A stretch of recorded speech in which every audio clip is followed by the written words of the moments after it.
3, 2, 2. Testing, testing. 1. We're live. Good afternoon, everyone. Oh, y'all could do better than that. Good afternoon, everyone. And I want to welcome everyone that's here and in person, and I also want to welcome all of you that are streaming in. This is a great day to do either. We are here at the West Philadelphia Culture Alliance, Paul Robeson House Museum, and we are beginning, which is the first of our series called Arts in the Parlor. So let's give ourselves a round of applause for that. So we're going to have Sherry Howard come on a little bit later, right after I finish, and she's going to tell you more about what the Arts in the Parlor series is and how you can participate and all of that. But I would just want to do just a few housekeeping notes. I am Janice Sykes-Ross, and I am the Executive Director here at the West Philadelphia Culture Alliance, Paul Robeson House and Museum, and I am honored to be leading this wonderful organization. First of all, I'm going to tell you the correct pronunciation. It is Paul Robeson. And if I didn't do that, then Vinoka Michael would kill us all. So we want to make sure that we pronounce his name correctly. WPCA PRHM is a community center. Most people don't realize that about us, but we do consider ourselves a community center, which means we have event space. And we ask that if you want to hold a meeting here or some kind of gathering, then please contact one of our members, because we are open for that as well. We are a cultural arts center, and we are able, through our cultural arts affiliations, to bring you programming like we have today.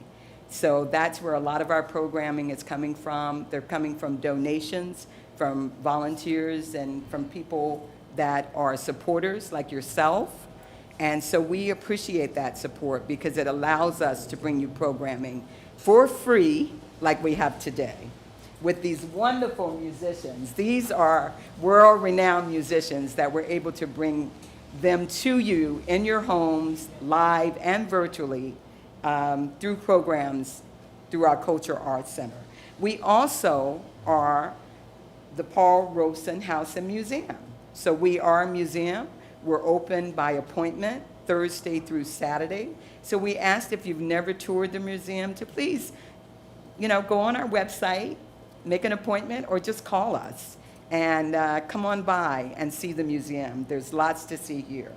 And last but not least, we are a volunteer organization, and so it is my duty always to ask for volunteers. As you were coming in, we have a volunteer sheet.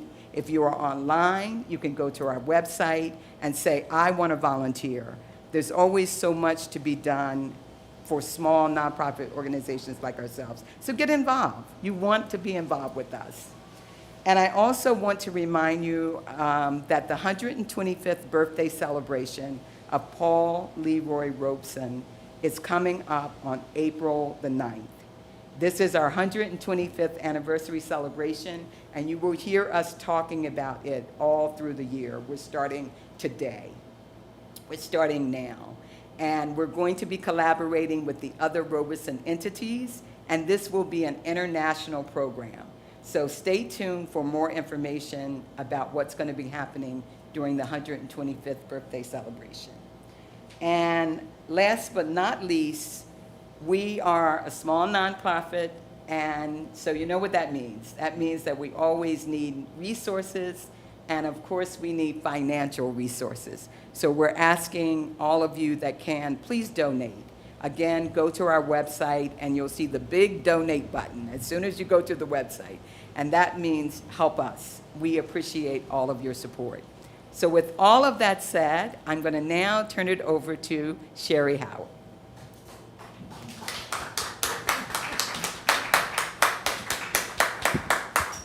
Thank you everybody who came out in person and also online to help us celebrate our Arts in the Parlor program. We started this program in 2018 with one session before the pandemic. Then we had to shut it down. We had a trio, just like the one you're going to hear today. We had an artist, we had a photographer, and when the whole idea is to give people in the community with talent, with artistic talent. It doesn't have to be painting, it doesn't have to be music. You know, people have all kinds of gifts that we want the public to see. One of the things, and the idea for Arts in the Parlor came from what Paul Robeson used to do. He would, sing in parlors of his friends just to entertain them because he loved singing. And when he lived in the house here with his sister, he had an accompanist who would join him on the piano and they would sing together. And when we want to recreate that same atmosphere here in the house, this is the first of our sessions.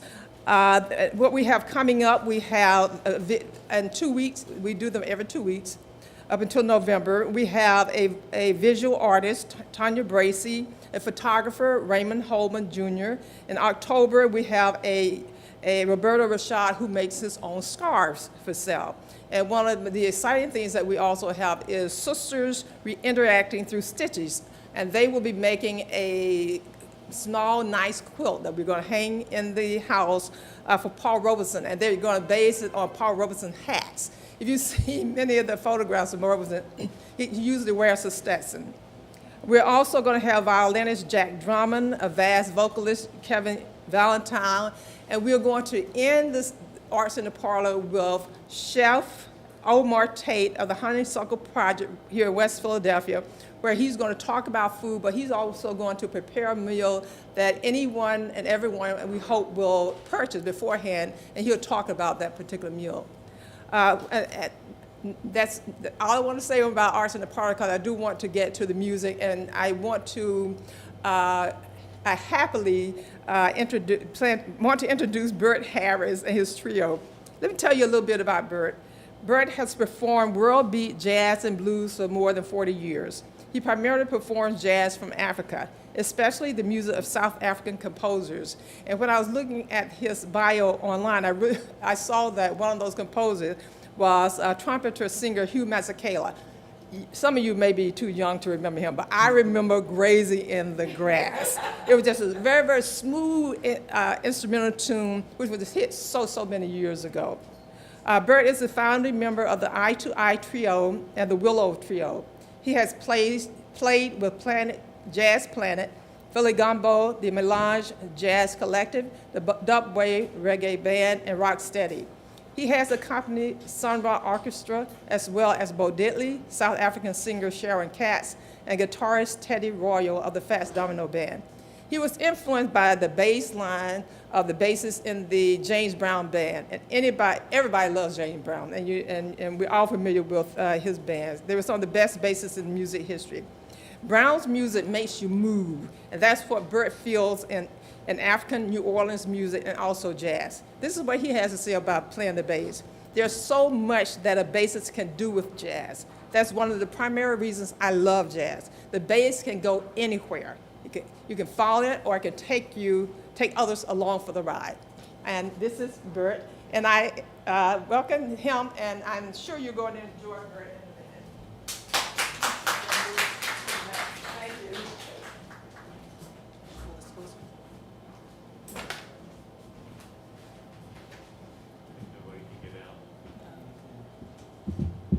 I want to thank the Paul Robeson House for having us here.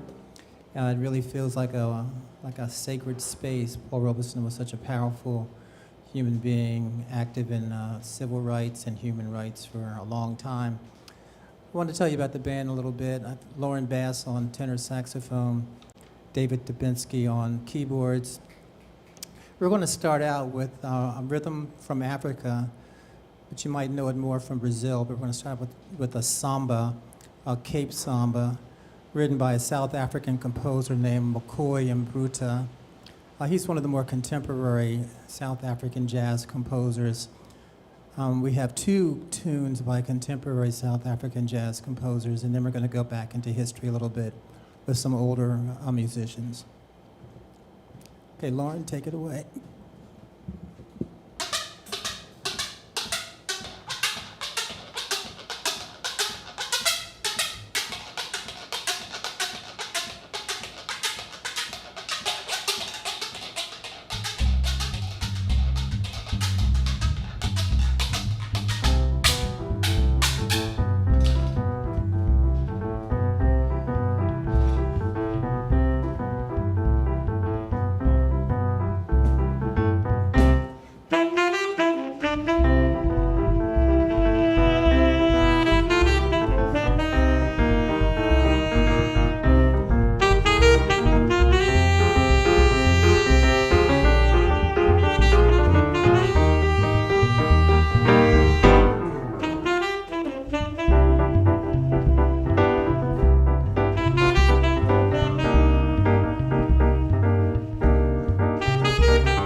I want to throw a bass solo in here for Paul Robeson.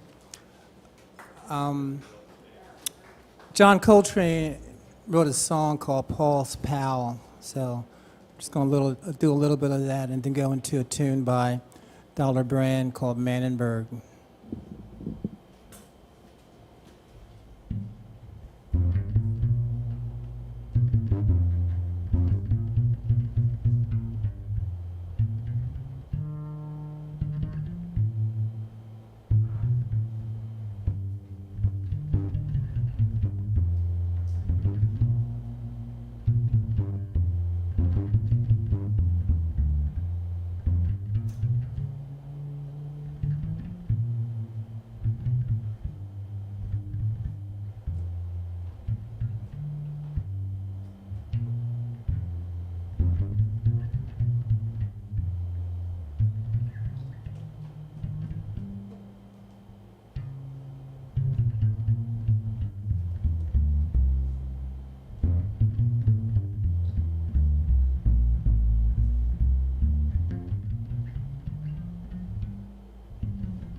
Yeah, during the 50s and 60s and 70s, many musicians who were like the foundations of South African jazz went into exile.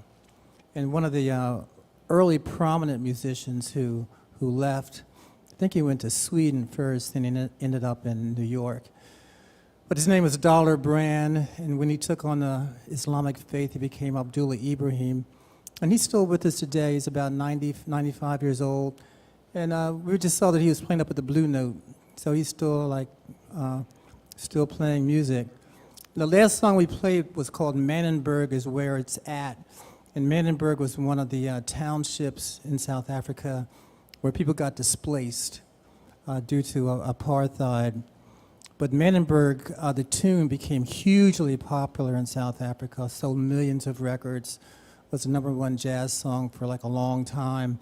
It was often played at anti-apartheid rallies as a rallying cry. And anyway, one of the things that I love about South African music is there's quite a bit of pain, of course, in it, but also you can hear the joyousness in the music, especially a song like that. So the next one we're going to play is called Ithimba by a contemporary South African jazz composer named Nduzu Makathini. And Ithimba means hope.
all the music that we're playing, you can hear on YouTube. You can purchase through a number of different venues.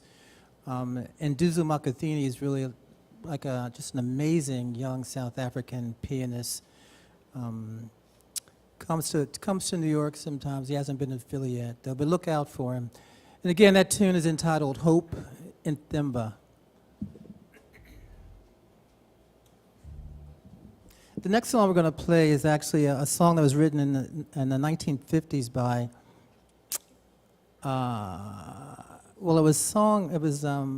pretty sure it was written by Mary Makeba and made popular by Mary Makeba and the Manhattan Brothers. And the title is Lakushan Ilanga, and it means when the sun sets. And there's also a film now called Lakushan Ilanga that's out that tells a story about these lyrics. But the reason why I dug the tune so much is because it's just so beautifully romantic. It was, as I said, it was written in the 50s. It was written about a lover, a woman whose husband just kind of disappeared. They thought that he might have been a victim of apartheid, but she never saw him again, but her heart kept weeping for him and waiting. So it's about having love, losing love, and hoping you'll get love again. Lakushan Ilanga, when the sun sets.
You can start.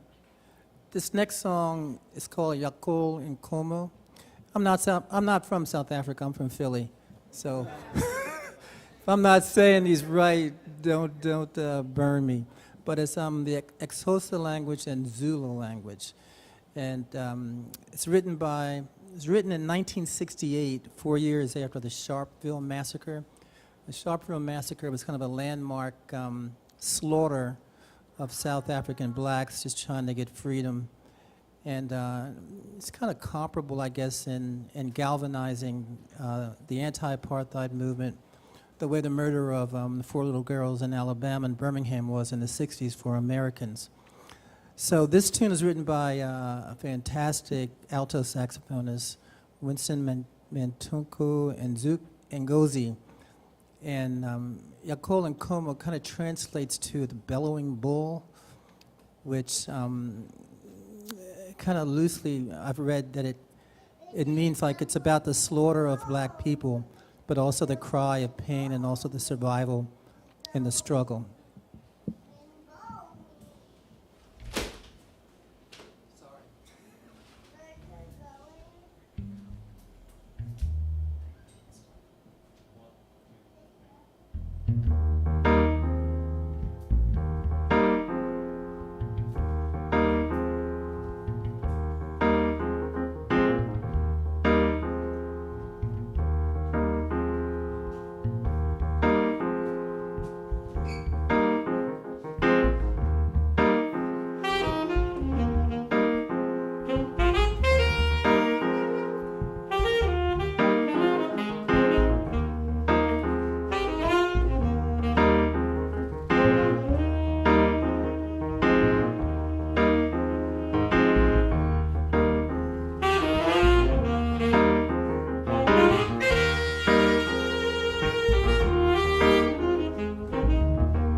This next one was hugely international pop hit for Maria Makeba. I'm sure you know the title. This is going to be our last song. I'm going to make way for Zumbi Soweto, then his drum ensemble. So once again, thank you to the Paul Robeson House for having us here. Give a shout out to my sound man, Jason. Okay, and his son, Jason and son. Gus, okay. And we have David Dubinsky on piano. Lauren Bass on percussion and saxophone. My name is Bert Harris. Thank you. We're half of a sextet, six-piece band called Afro Jazz Gumbo, and we'll be at the Rotunda on October 7th. Rotunda's part of University of Pennsylvania. We're doing a lot more tunes and a much fuller band. But again, I want to thank Paul Robeson House and Janice, everybody, for putting this together. This is such a wonderful event. Thank you.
So before you guys go, we have some questions. Okay.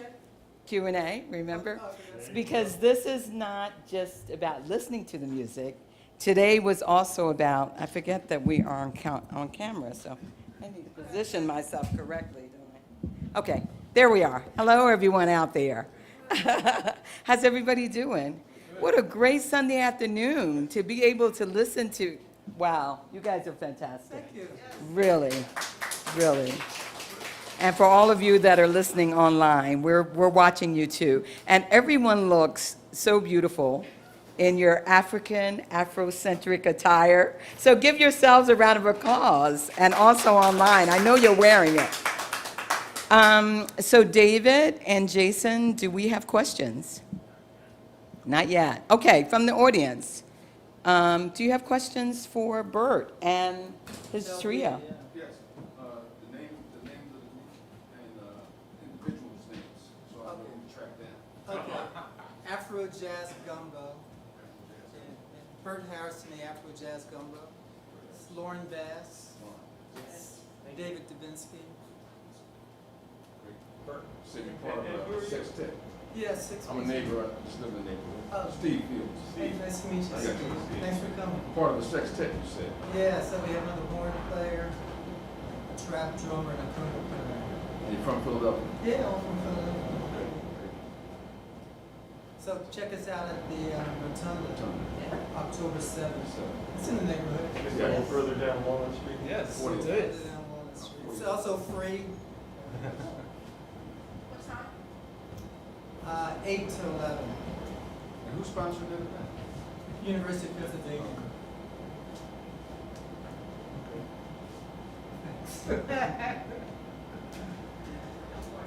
Okay.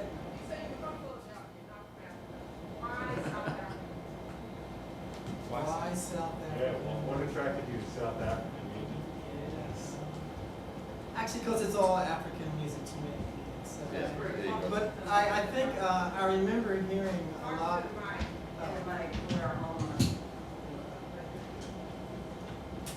It was just something about the harmonies and the rhythms, and so many of the songs had so much meaning. You know, I grew up, you know, in the 60s and 70s, and civil rights were happening here, and what was happening in South Africa was just horrendous. I mean, you know, there was like children being killed, like the Soweto massacre. Nelson Mandela was imprisoned, and it just seemed like, I mean, we were, you know, black people were going through hell here. I mean, they were like really going through hell, and they were a majority. You know, with such a devious system of apartheid. Actually, South Africans came to America to learn about apartheid, you know, and here it was called Jim Crow. But Nazis and South African politicians and legislators who constructed apartheid came to America, met with American politicians, Klansmen, white supremacists. So, but I love all African music. My favorite African musician is probably Fela Kuti, and then South African music.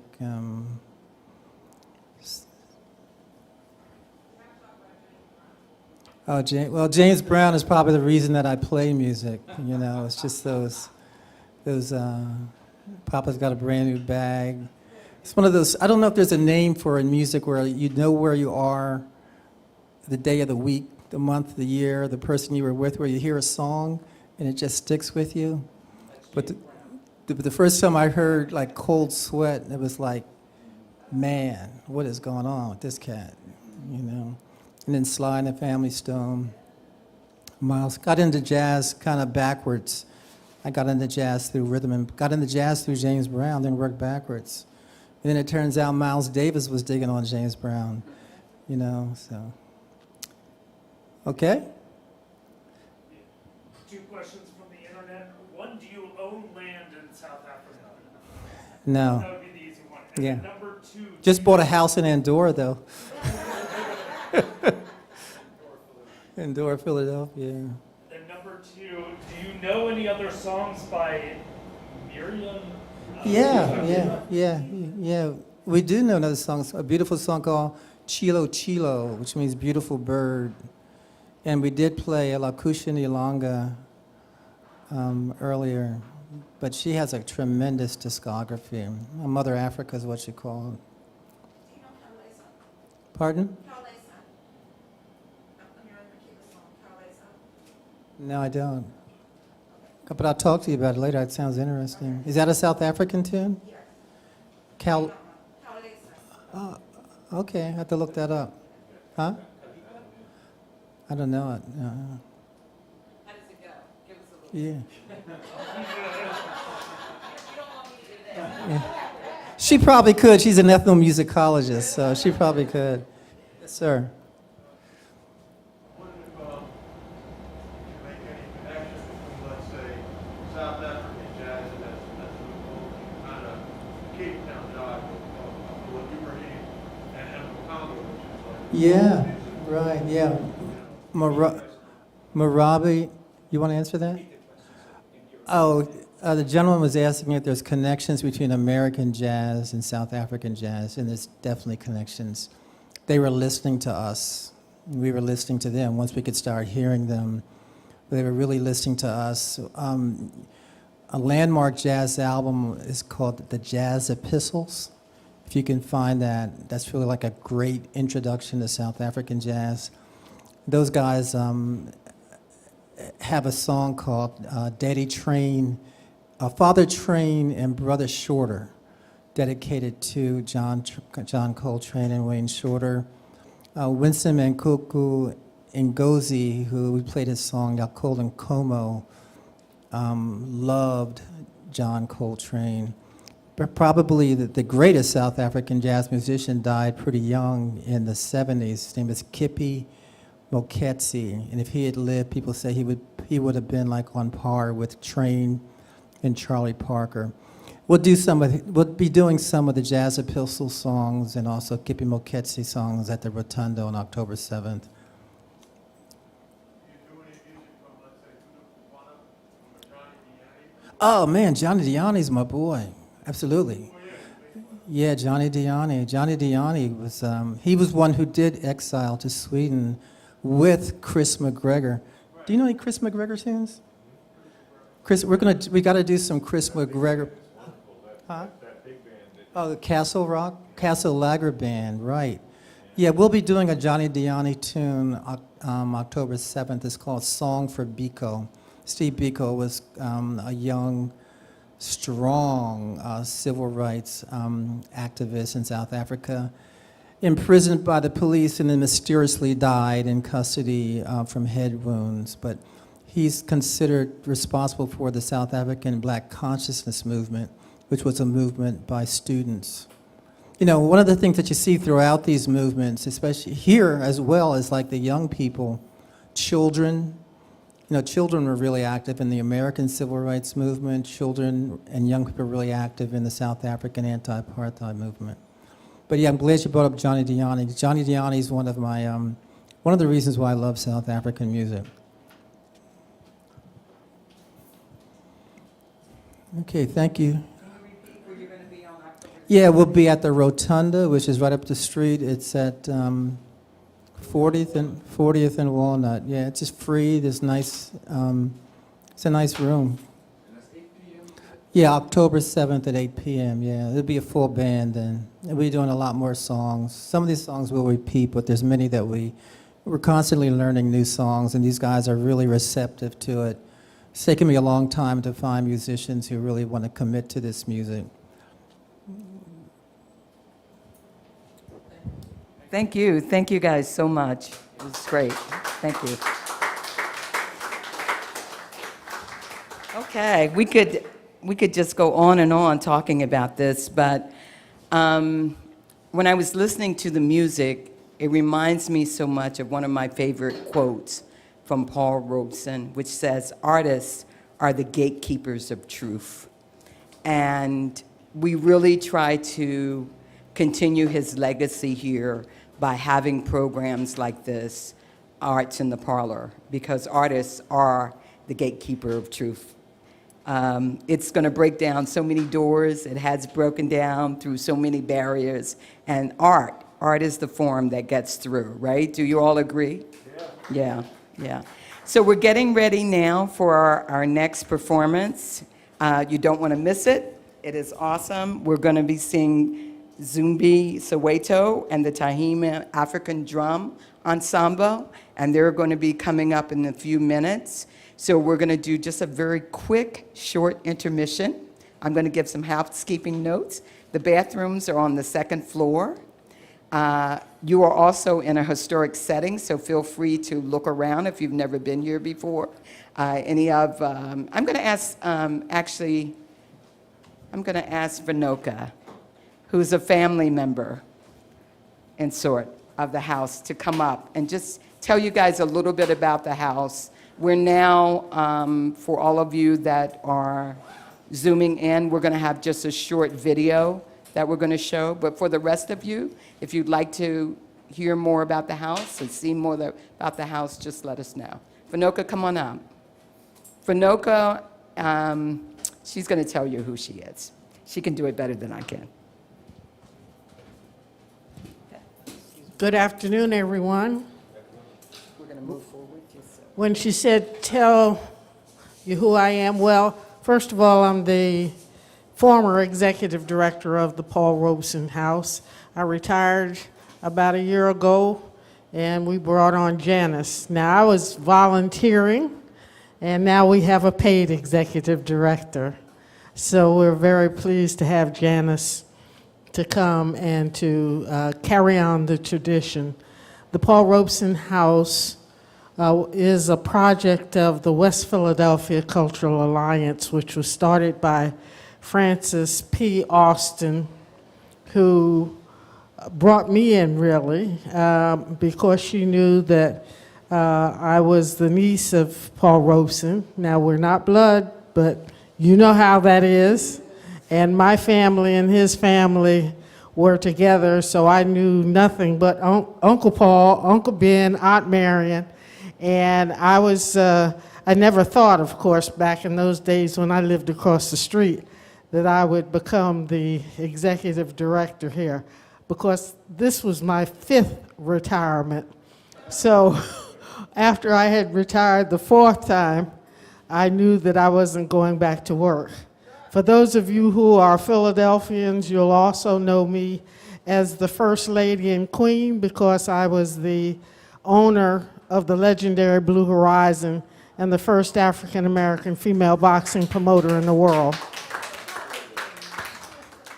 So you see how many things, and I retired from the corporate sector first, having served in the corporate sector for 30 years and taught at various colleges and universities. But we have an outstanding exhibit on Uncle Paul here. Over here we have his 75th birthday party, which Aunt Marion gave for him. We have family pictures here in our design right behind you all here. You see some of the displays here that were created by Charles Blockson, who we all know from Temple, and also Frank Stevens. And as we go throughout the exhibit, we have some more in reference to Uncle Paul graduating from both high school as valedictorian and college. We also have a display of Aunt Essie, who is his wife, who was an outstanding woman in her own rights, and had she not decided herself to be in the background with Uncle Paul, she would have been one of the noted persons in this country. We now also have a room upstairs where you can actually see some of the movies and hear some of the music of Uncle Paul. So if you don't have time today, please come back and see that. We also have a room that's dedicated to the activism of Uncle Paul. And actually, you will see his bedroom upstairs because he actually lived in this house. But this house was Aunt Marion's house, and she and her husband, Dr. William Forsythe, bought this house back in the 50s. And the West Philadelphia Cultural Alliance bought the house after having stood for a while in 1994. So this is a very historic property. You'll see the marker outside. In my role as a young woman, I was attending University of Pennsylvania, and I bought my own car. And I bought it because I didn't want anybody to tell me what to do with that car. And my mother said, well, you know, you'll be driving me around, you'll be driving your Aunt Marion, and you'll be driving your Uncle Paul. Now, I wasn't interested in doing that in those days. I was attending the University of Pennsylvania, and I wanted to go on about my life. But when I look back, I can say that I learned a lot, because those times that I had to drive Uncle Paul around, those were times that we were able to talk about him, his life and all. Because in those days also, when I would come across the street, I lived in the middle of the block across the street, the FBI and the CIA sat across the street. And so even as a child, I wasn't able to talk about Uncle Paul outside of the house because of those days of McCarthyism. But things were of interest in terms of getting it, as we say, straight from the horse's mouth. And there are many, many stories that occurred in this house. I remember when Ruby Dee and Ossie Davis came, they were threatened and told that they would not have a career because they would come to see Uncle Paul. And what did they do? They continued to come. And you had people like Harry Belafonte and, of course, Lena Horne and many of the stars coming here. Now, I met many of the stars because Aunt Marion always rented out the third floor. In those days, we had the Holiday Inn, we had the Marriott, but, you know, many of us couldn't stay in those hotels. So who became the hotel? My family and myself. And of course, I was always put out of my room. But, you know, it gave me an opportunity to meet people who, of course, interacted with Uncle Paul. He was a man who spoke 22 languages fluently. Now, we talk about the music here. Uncle Paul liked to learn those languages so that he could sing and have a rapport with the people that he was singing to, because he could speak to them also in their language. He, of course, was a writer, an author. He was an All-American 2 times, had 15 letters in football. He was the quintessential father of the civil rights movement. Many people don't realize that. And then he was a linguist, he was an actor, he was a singer, and many, many more things throughout his life.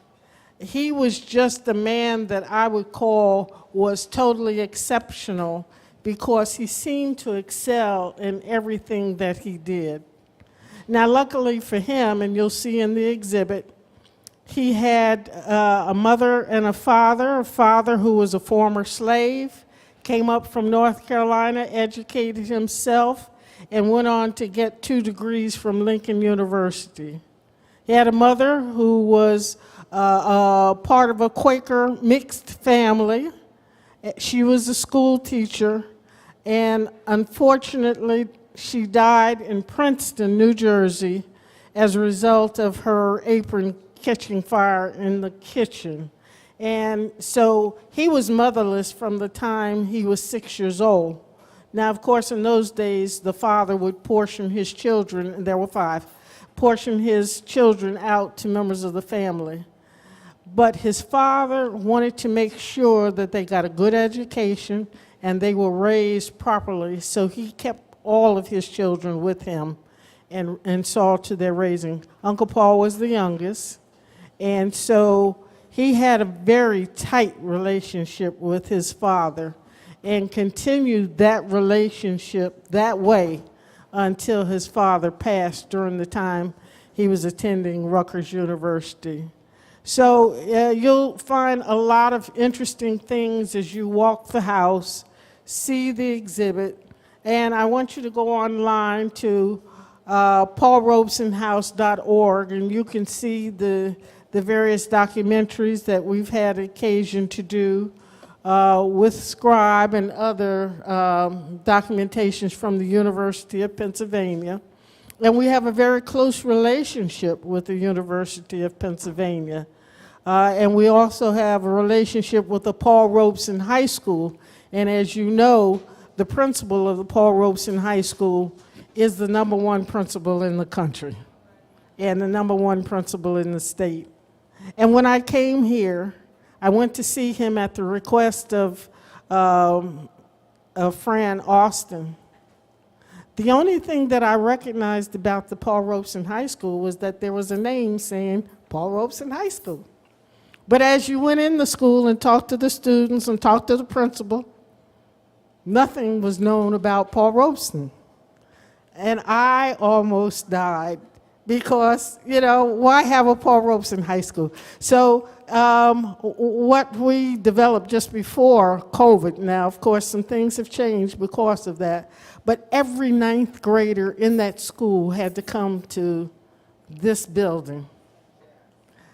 The dreamers, who were the exceptional students in that school, had their workshops and had their classes here.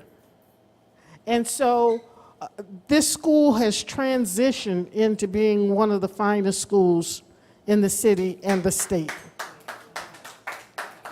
So we have a close relationship with the University of Penn, and Janice will probably tell you a program coming up with Penn, but we have what's called the August Wilson program. And I was on the phone with the student who's working with Janice in reference to the program. He called me this afternoon to get some information and all. So we're doing a lot here, and I thank Janice for carrying on the tradition of Fran Austin and myself. And if you have any questions later, I'll be around. Thank you, Janice. Thank you so much. You see why I wanted you all to meet her.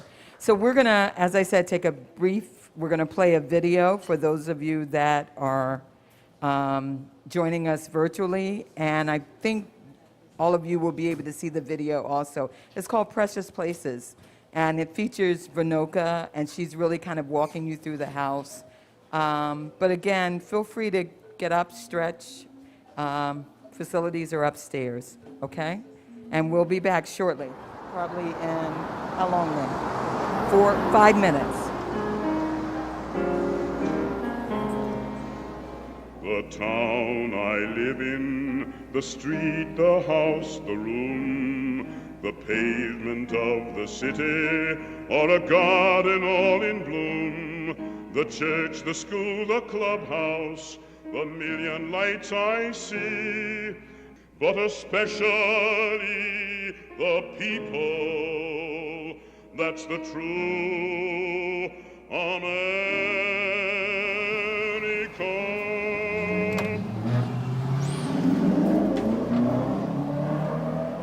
What I really love about the Paul Robeson House is there's a certain casualness that is connected just to the neighborhood. We're in West Philly, the Walnut Hill neighborhood. It's a residential block. If you come to the Paul Robeson House, you'll probably hear, music and people walking by from outside the windows. So it feels very much like a home. And connecting that with Paul Robeson's global legacy really makes this place stand out. Paul Robeson was a gifted man, scholar, lawyer, star on the football field, the movie screen, and the stage. His work was so powerful that it moved people all over the world. He used his art to transcend both race and borders. He was an activist who spoke out against racism in this country and colonialism and oppression abroad. I would say the Africans and the American Negroes have turned out to be an extraordinarily gifted people. The great tragedy is that by not making us full-class citizens as yet in America, they may be losing, I don't know how much yet. After speaking favorably about the Soviet Union, he was persecuted by the U.S. government. The State Department revoked his and his wife Islanda's passports. The House Un-American Activities Committee called them in to confirm or deny that they were communists. Both refused to answer. Scandalize my name. Why do you not stay in Russia? Because my father was a slave, and my people died to build this country. And I'm going to stay here and have a part of it just like you, and no fascist-minded people will drive me from it. His music was removed from stores. His work as an actor, as a singer, was basically blacklisted. Whenever he was at home, he stayed in the house. He was great to go. And that's why he was hiding it in Mother and Daddy's home. Couldn't go anywhere. Right. Unless they could find a way to sing him. After Islanda died in 1965, Robeson sought comfort in the home of his big sister, Marion Forsyth, in West Philadelphia. Aunt Marion was a former school teacher, a very quiet woman, but an individual who was just devoted to her brother and saw to it that people did not just come to see him on an ongoing basis. I lived around the corner from here. When I would pass by and say, "Good evening," she would say, "Good evening," and he would just nod his head. One day, I came by, and he was not on the porch with her. And she said, "Paul's not feeling well today. I didn't bring him out. Would you like to go up and see him?" Oh, yes. Oh, my, yes, yes, yes. And going up the steps, I may have hit about 2 or 3 of them because I was whoop, whoop, whoop. I was leaping like a kangaroo. And I got up to the room. This giant of a man was lying in the bed. And she said, "Paul, this is the young lady that used to come by and she would speak to us on the porch." And she said, "She's from Laura, Mississippi." And he said, "Mentine Price." And I'm saying, wow, he remembered that? That was the most glorious moment in my life. Paul Robeson continued to vocalize. He continued to visit members of the family and friends that he had in the area, such as Charlotte Bell, my mother Elizabeth Michael, and others in the community. So he enjoyed his days that he was here in the house. Paul Robeson died on January 23, 1976, after living with his sister for nearly 10 years. What he wanted to level was our great Frederick Douglass, Harry Tubman, W. Du Bois. To me, he was an international role model. He encompassed everything that a person could be. Paul Robeson did inspire me a lot because my mom always told me to achieve bigger things and like.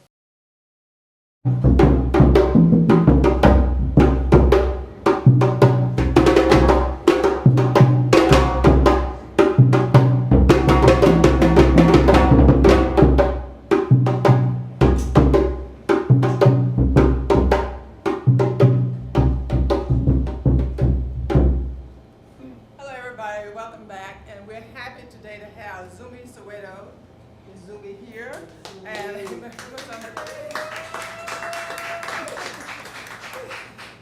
of the Tyehimba African Drum and Dance Ensemble. As artists, the ensemble preserves the African heritage and tradition of art, music, dance, and drumming to ensure the continuity of our ancestors. They honor the ancestors by building upon what they established, teaching about them and their contributions, and creating on their own. They reconnect us to our culture and history. Zumbi has been an artist in residence at the Paul Robeson House Museum since 2001, starting with founder Frances P. Austin and remaining through her successors. He and Tyehimba perform at most of our special events, but he also supports the house as a volunteer, willingly showing up when we call on him and naturally on his own. If the Robeson House were a person, Zumbi would be the big brother. He has performed and taught African history, music, and culture at schools, concert halls, and other venues across the Philadelphia area.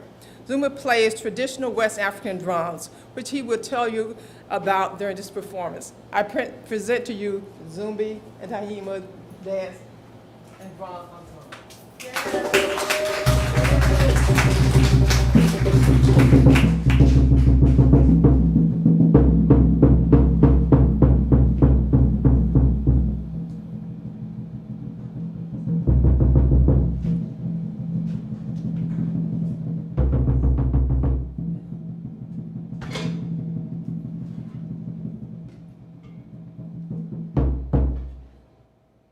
Greetings. Thanks to the Robeson House for having us. I have with me Baba Ogun Kemi on my right, and Jelani Ghana.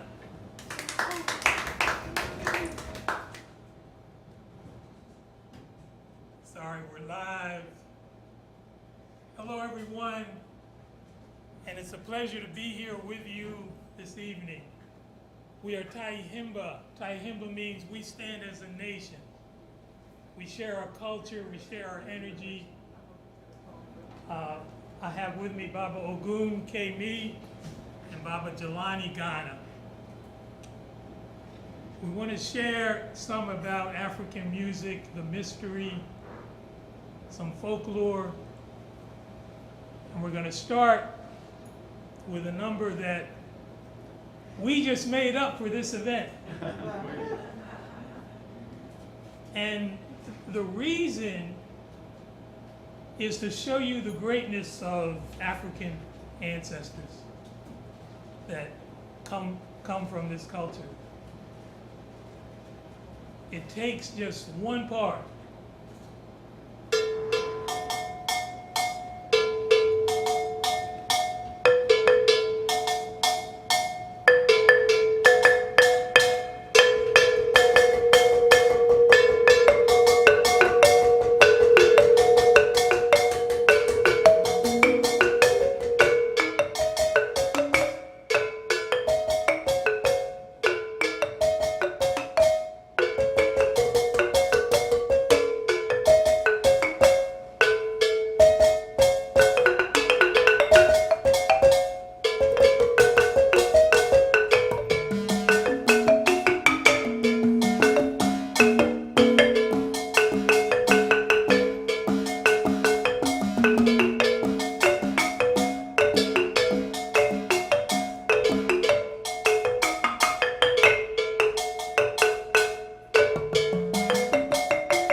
This is called balafon.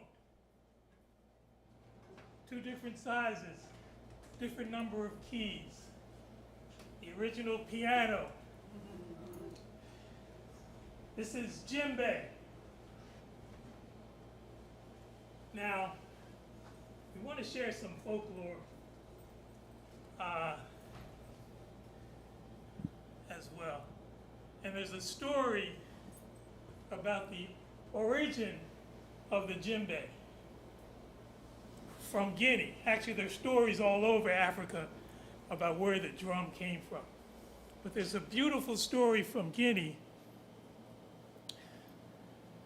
which is about a father, a farmer, who could only have daughters. And after 3 marriages, he could only have daughters. And he was a farmer. So he had to work his daughters hard. And he felt so badly about having to work his daughters. One day he went and sat under a tree and he summoned this jinn, this magical character. And he said to the jinn, if you can help me make the work easier for my daughters, I will reward you. And the jinn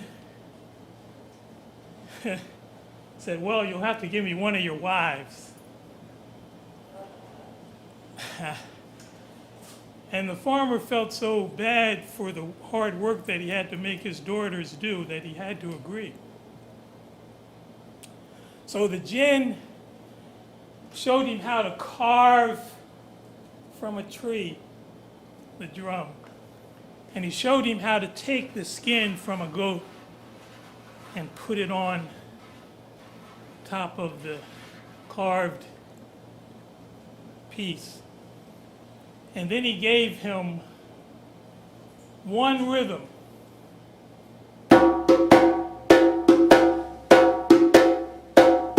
Pa da pa. So the drummer went back and he played this rhythm for his daughters while they worked. And now suddenly the work became very easy. They didn't mind working because they had something to dance to. They had something to take enjoyment from the hard work that they were doing. So djembe, that's where djembe comes from. We want to play, the Paul Robeson House has been here a while. And one of the big reasons it's been here is because there have been black women who stood up. From Fran Austin to Vernoka, and now Janice, and all the many volunteers. So there's a rhythm we want to share with you that celebrates the female, that celebrates the mother, that celebrates the woman. It's called sorsene. Sometimes we have to be reminded that we don't need anything to survive.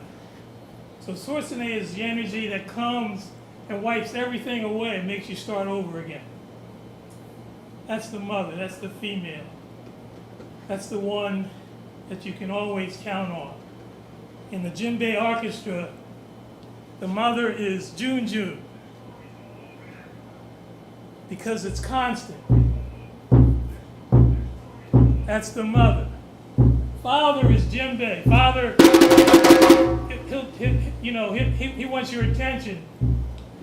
He speaks loud.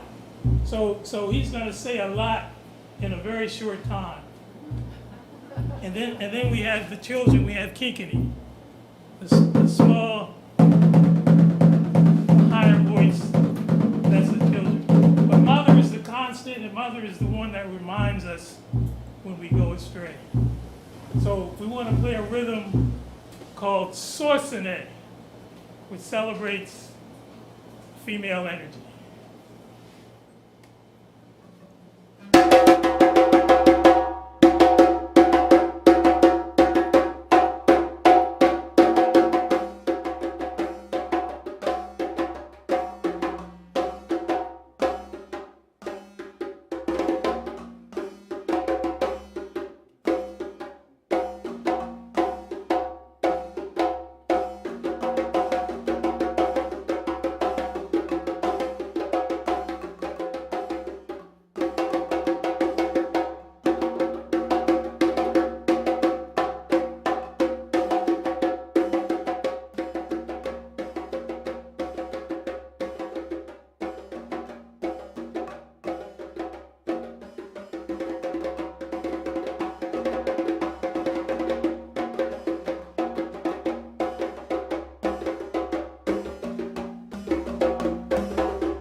you all, the sisters that have upheld this institution for all these years. Give praise. So, this is harvest time.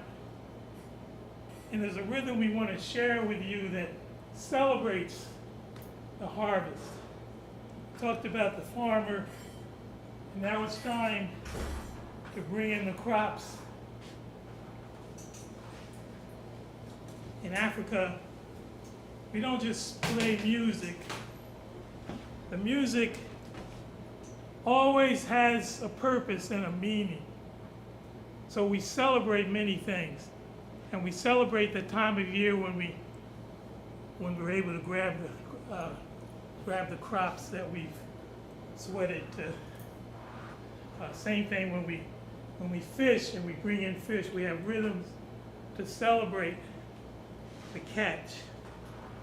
So this rhythm is called Yankadi.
So children are always close to our hearts in Africa. There's a rhythm called Sa. Sa celebrates this beautiful mythical bird, huge wings. And it's the protector of our children. There's another part of our folklore from Guinea. This comes from Upper Guinea. You know, Guinea historically is where a lot of gold came from. And this particular village mined most of the gold. And the elders of this village made beautiful jewelry from the gold. And they would take it to the market with their children to sell. Well, children being children wanted their village to be known for this beautiful jewelry. And they asked the elders, because the elders always kept the secret of where their village was for obvious reasons. But the children wanted everyone to know it was their village. So they asked the elders, can we tell where our village is? Who makes this jewelry? And the elders, without explaining thoroughly why, said, no, you cannot. Children being children didn't listen. They had watched their parents mine the gold, melt the gold, make the jewelry. So they came up with the idea to make something themselves secretly. And what they decided to make was a huge boat. And they were going to set it on the Joliba River, the Niger River, and sail, all climb on and sail to the marketplace so that everyone would see it was their village. So they would secretly at night sneak away and mine and melt and build this boat. When it was finished, one morning they all get up early and they go grab the boat, pull it to the river, set it on the river, and they all climb on. The elders, when they wake up, there are no children because the children usually come and ask for prayers from the elders in the morning. The elders worked and there were no children. Where are the children? So it came to them. They didn't listen. They must have. So they all ran to the river just in time to see their children in peril on this gold ship that they had built. Started crying, they started wailing, and then their wailing turned into a song. The song that called Sa. Humbidi Sado, Humbidi Sado. They started singing.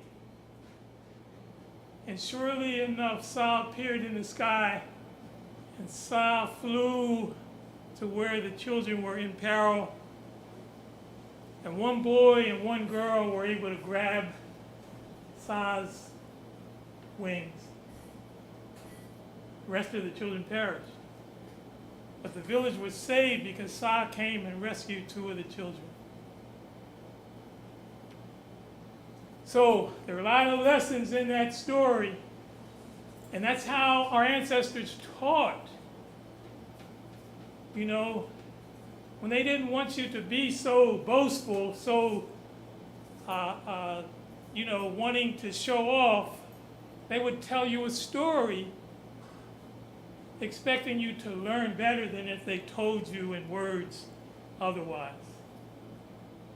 So whatever you get from that story, at least we don't need to show off. We walk down the street covered in gold, what's going to happen? So the village learned a hard lesson. They also learned that they had to be more careful with their children. They had to teach in a way that they heard and understood.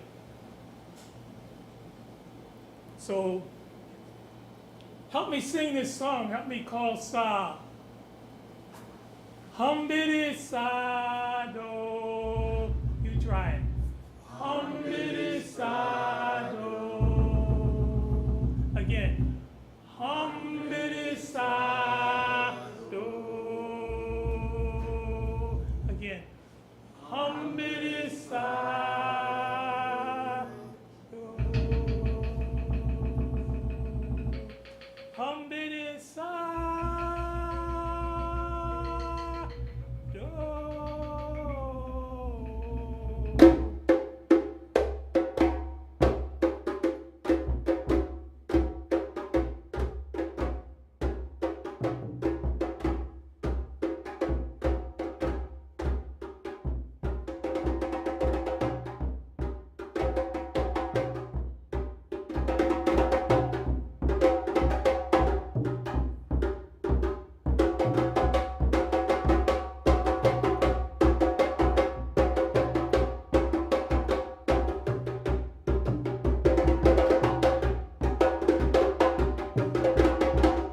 continue to share with those of you that are with us online and here in person how appropriate that we're at the Robeson House. You can make a case, a very strong case, that no individual in the diaspora exemplified the roots of African culture, performing arts, storytelling, which is a huge part of a thousands of year history than Paul Robeson.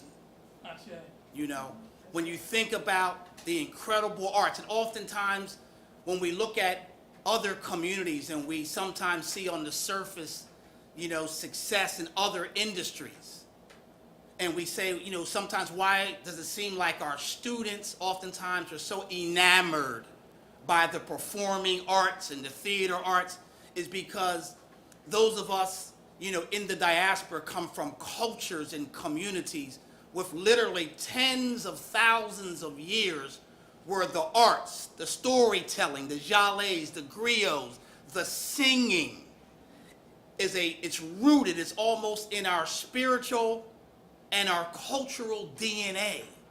And so through the creative notions and motions of thought and spoken word and instruments, our culture lives, and it's diverse and it's creative, and it moves and grooves to the circumstances by which African people find themselves in. And so even when you try to grab it, it slides this way and it slides that way.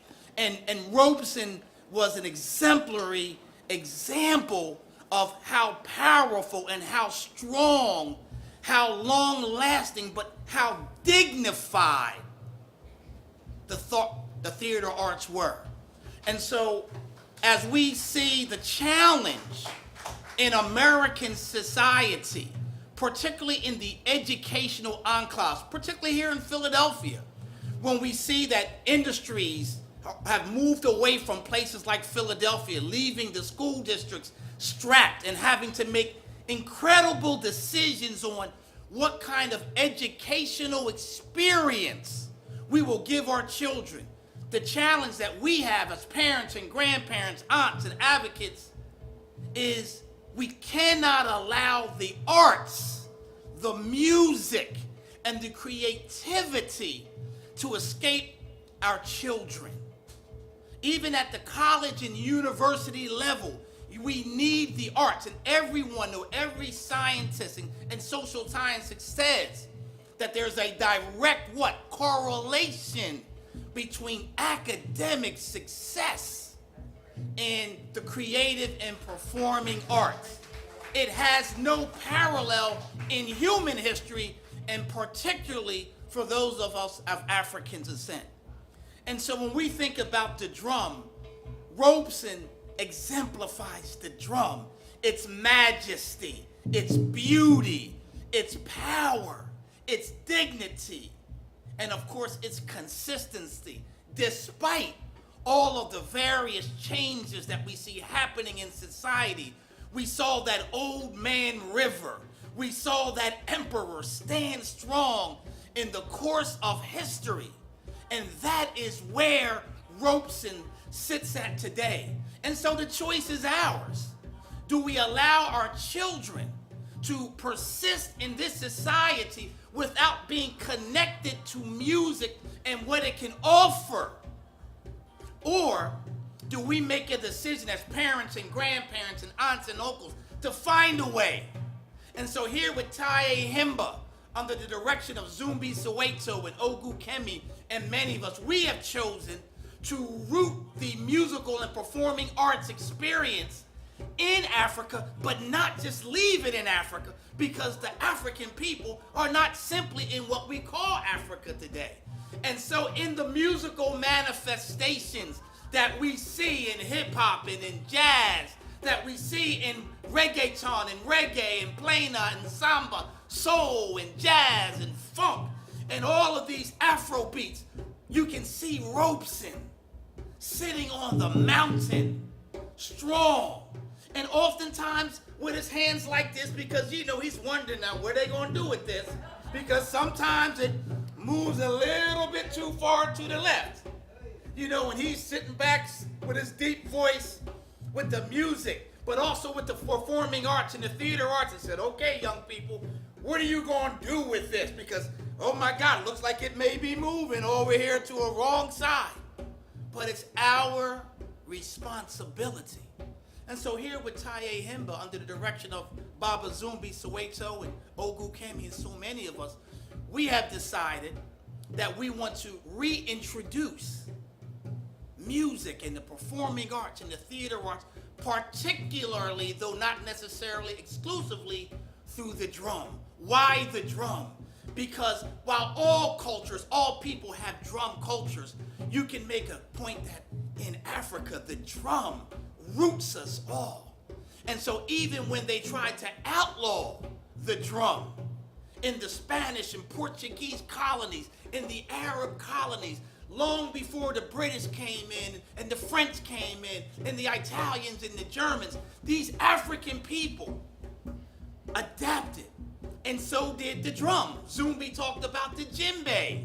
But now we see throughout the diaspora, the different trees. They didn't have exactly the same kind of trees in the parts of Africa, the Congo and Angola and Zambia, modern day Ghana and Guinea and the Gambia. And so the people had to adapt.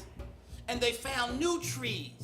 And now we see in what we sometimes refer to as Latin music. It's this African-based music where the people speak primarily Spanish and Portuguese. And they hid their theologies. They hid their religions and their gods in what we thought was Catholicism. But it was Yemeyal and Olorun and Ogun.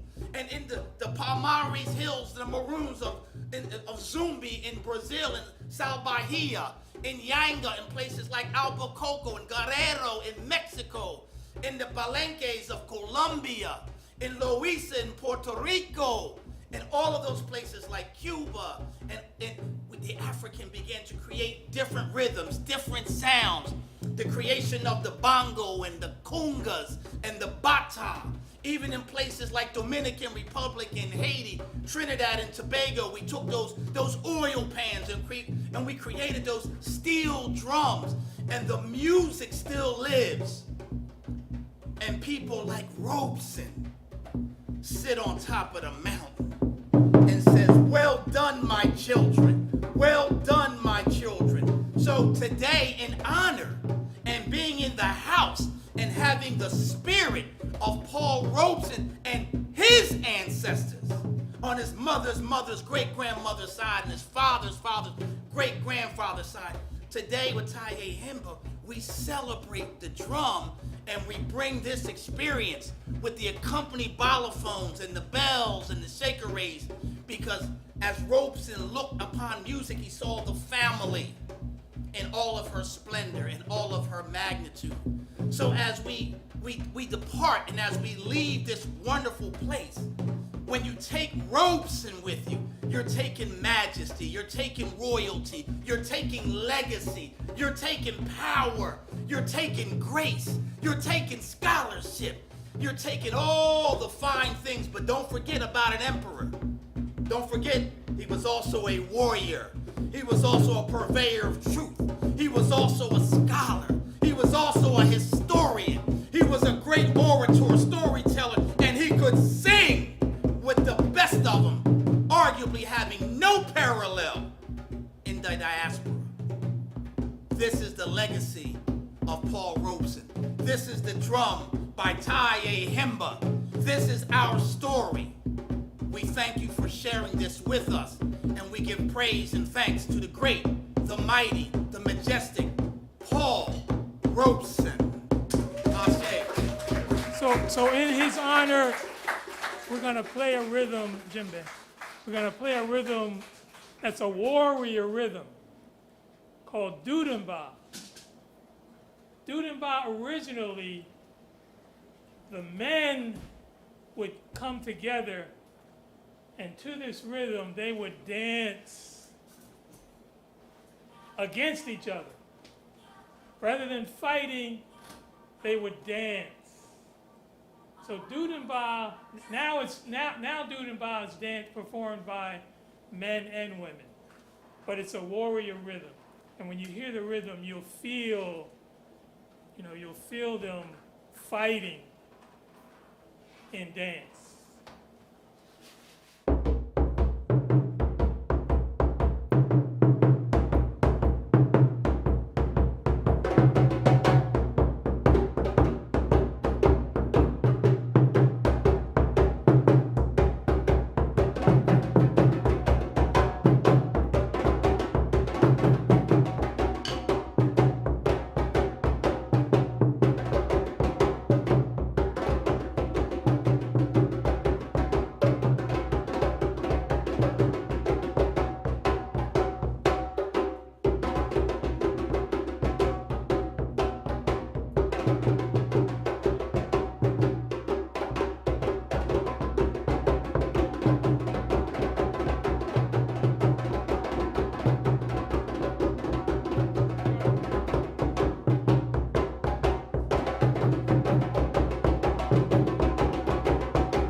Thank you so much.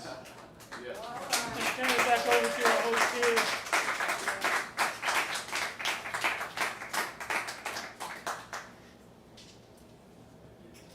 We are Tyehimba. Again, it means we stand as a nation. We share our culture. We love Africa. We love you. Thank you so much. Wow, that was amazing. If you haven't been moved, if you didn't move, then you need to check your pulse. Because I would say go straight to the emergency room. This has been an afternoon where you could not sit still. Thank you. Oh my God, thank you, my brother. I call him my brother from another mother. Zumbi Soweto is also the ambassador of Brazil. Is that right? Did I get it right or got it wrong? Okay, I got it wrong. The ambassador of where? We had the opportunity to go to Bolivia and represent the United States during the decade celebrating African people. 7 years ago, I think. So not all of us, but some of us went and represented the African diaspora in Bolivia. It was an extraordinary experience. We met some beautiful people. There's a definite African presence in Bolivia. They call themselves Afro-Bolivians, very proudly. It's a beautiful country. Yeah, and they play drums. We shared with them. We played some music. We had some similar rhythms. So it was lovely. Thank you. Okay, so this is our Q&A. When we say we're bringing you international stars here, we're not making it up. Okay, so right here in our very own house, and thank you for that rendition about Robeson. I felt that. Did you guys feel that? Yeah. Was that tremendous? Sherry, you taped that, right? Yeah. So we now have Q&A period. So questions? Yes. Zumbi, when did you get started and where playing the drums?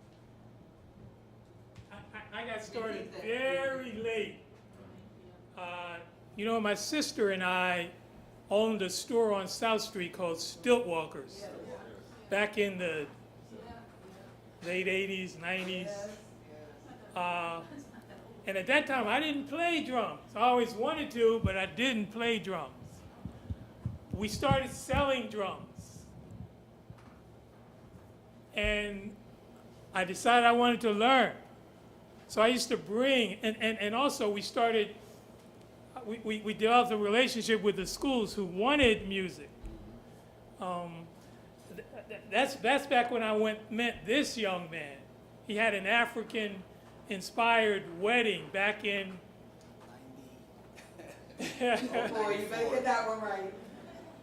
94. And he became one of my students eventually and started teaching. But that's when I started. I was in my 40s, I guess.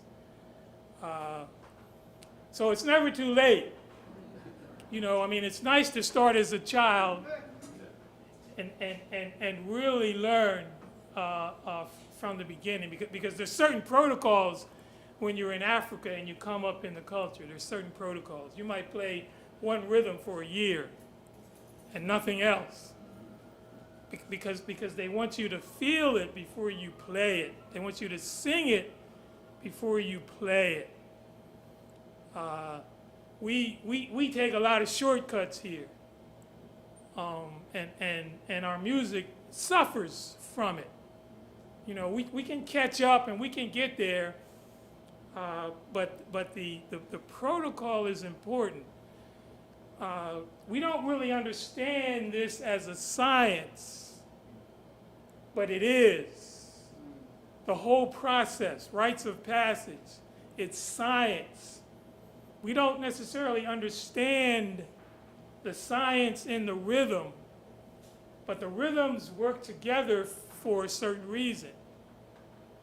We try to play the rhythm pure because we want to invoke the science.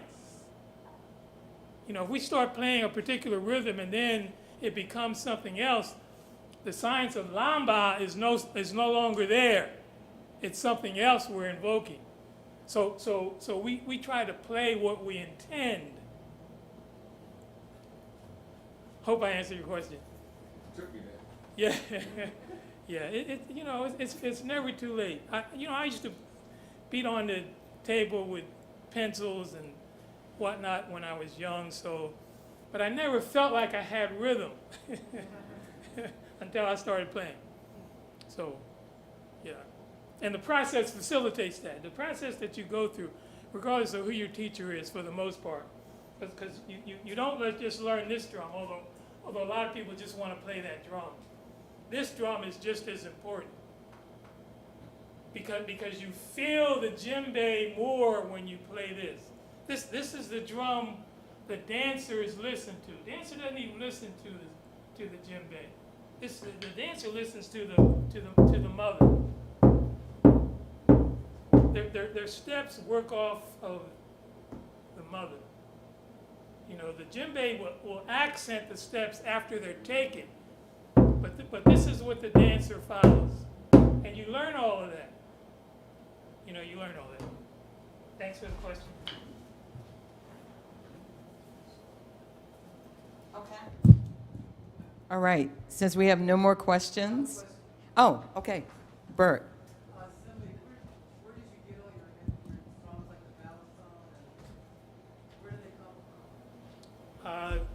You know, Jelani travels to Ghana a lot. He has a home in Ghana. And he brought this back from Ghana with him. If you know, you find balafon all over West Africa, really all over Africa. But if you know the Ghanaian balafon, you would know that this is from Ghana. This one's from Nigeria. It's a little different, smaller. And you know, when we had the store, we would import instruments from all over West Africa primarily. Can I just add to that Yes. real quickly? Because I know that, here at the Robeson House, we promote, community and culture and politics and internationalism and, of course, the arts.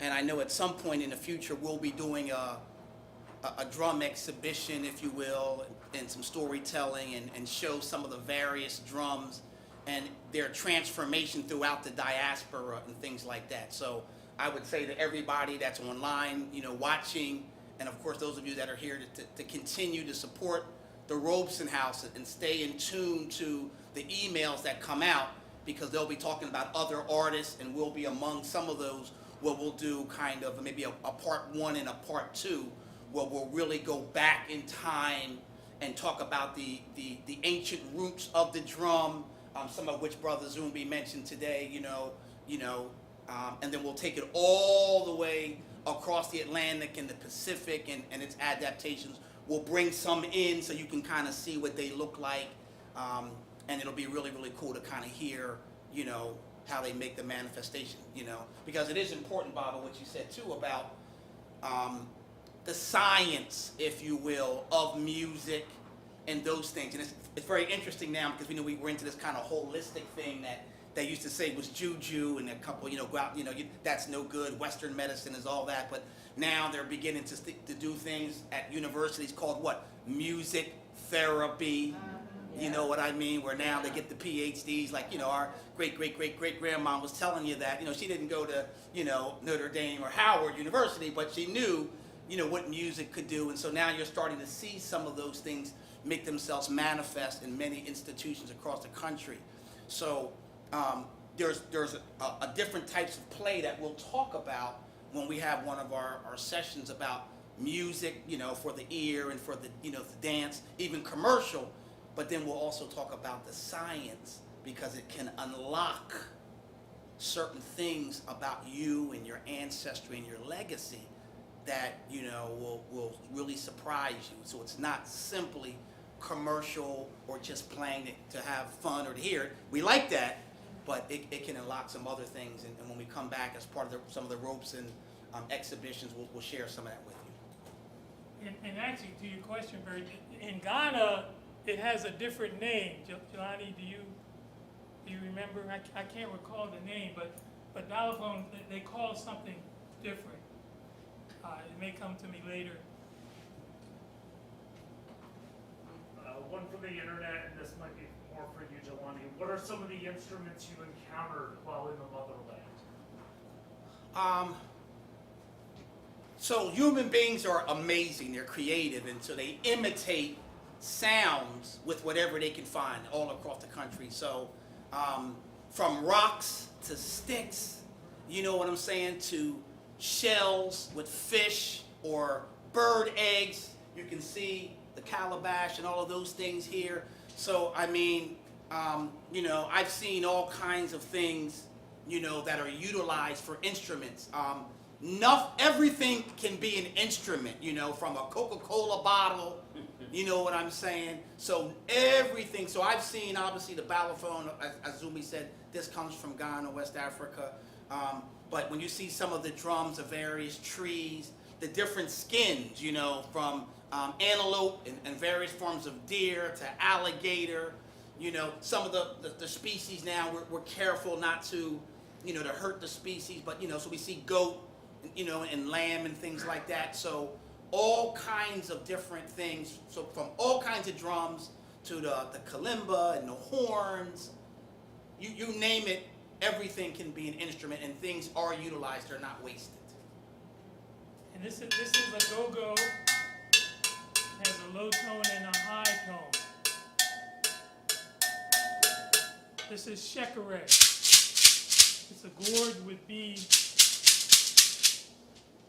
So as Jelani said, you know, as creative as your mind is, you can make an instrument. Yes? Yeah, I remember seeing a YouTube once where there, I think it was in the Congo, where there were women in like a stream, like playing Water drums. But they were playing, it wasn't drums, they were playing with water. Playing the water. Mm-hmm. That too, yes. So that's a good point, just in case people are listening online, and the brother was talking about him seeing something on YouTube with women literally in the water playing some kind of rhythm and singing and kind of its manifestation. Yes, yes. Very, very beautiful. Very. I don't know what they call that, Bert. But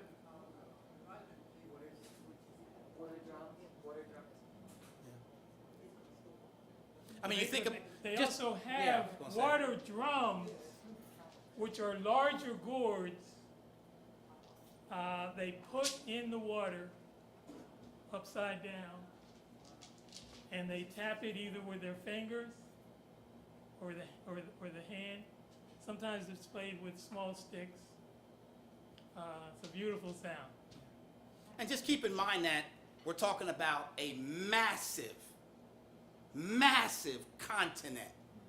You know, because oftentimes we'll say African drumming. It's a massive continent, arguably 3 times the size of the United States, with gazillions of cultures within cultures and ethnicities within ethnicities, influencing others, but also being influenced and constantly changing, which is the exciting thing about life and about music, you know. So those of us that are here in Philadelphia or South Carolina or California or Trinidad or Puerto Rico or whatever, Canada, our African humanity can be exemplified in those areas, you know. But it's important to know and to have the roots, just like your family tree. Even though the branch may take you or take you there, it's important. And so as we like to, you know, relish the incredible diversity of music and sound, particularly the drum, it is critical to unlock some of its greater powers if we can, you know, root folks in some of those certain things. Queen? Yes, I had a question. I know in certain traditions, certain drums are like taboo for women, like maybe the bata, only men play the drums. In your travels, and anyone can answer this question, are there any drums that are just sacred to women only?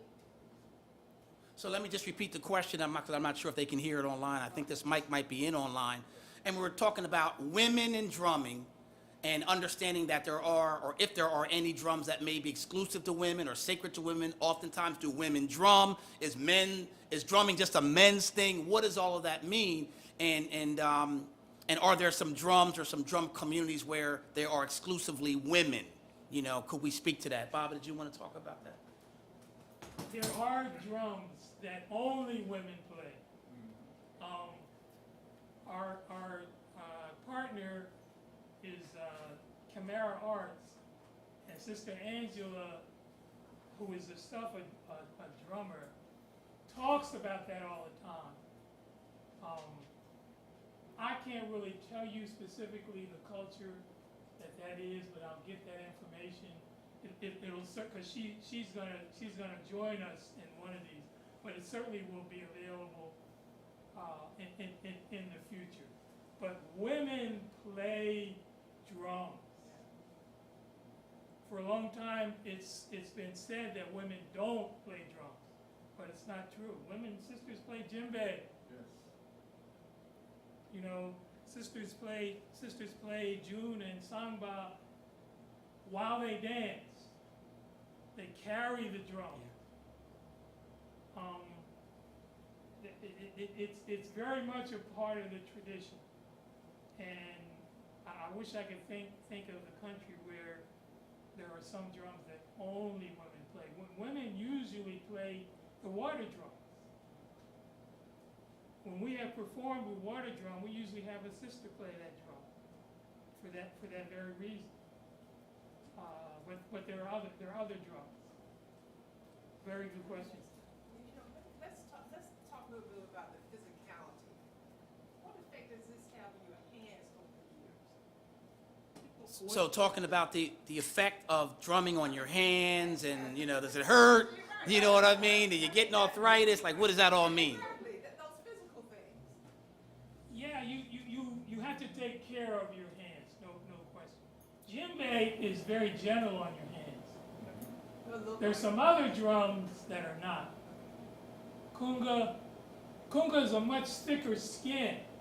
You have to really touch it to get the tones.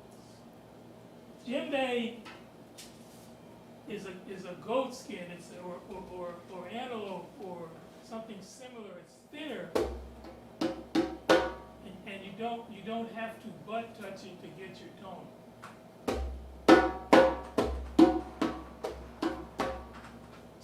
So it's much easier on your hands. Kunga players, usually when you look at them, they got calluses. But that's the reason. It's like this is a cow skin. If I was to play this as I play djembe, my hands would be very callous, trying to get tones. So it depends really on the skin. But still, you have to be very mindful. You have to be very careful. There's wood under the ring. So you don't want to strike that. If you strike that, you're going to hurt your hand. So yeah, I mean, there's a technique. There's science. You know, there's science. Thank you. What a fascinating conversation we're having here. And thank you so much for joining us online with this as well. We definitely will have part 2, and it sounds like part 3 and 4 is coming as well. So how can we find out more? Where can we get some information? So if you go to paulrobesonhouse.org, we're going to put some things on the website, sort of a follow-up, if you would, to our Arts in the Parlor, and where we're going to answer more of your questions. We're also going to have follow-up communication where you can talk directly. I'm stepping out here now, but I'm going to say that you can talk directly with my brothers here. They wouldn't let me down. So we're going to have a way that you can communicate with them via our website. So when we say connected to the Robeson House, you really need to stay connected. As a matter of fact, I'm going to ask Azare, how many people signed up to volunteer for the Robeson House? Okay, we only have one. Y'all are making me look real bad. So even if you're online, please go to our website and sign up to volunteer. We need you. There is so much you can be a part of programs like this and so many other things that we're going to be doing throughout the year. Right, Sherry? Yes. Okay, so having said that, let me see if are there any other housekeeping notes? So we want to, again, remind you, in 2 weeks, we're going to do this again. We're going to keep doing these programs. They're called Arts in the Parlor until November, the first Sunday in November. So I would say clear your Sunday calendar between now and through December. That's what I would do if I was you. And you plan on being right here at 4951 Walnut Street. Thank you all for being with us this afternoon. Thank you for coming. Oh, the recording, yes, thank you. So the recording of this will be on the website as well, and our YouTube. Okay, David, that was good, thank you. Any other questions, anything else that I need to mention? Okay, that is it. Thank you all for coming. Bye-bye.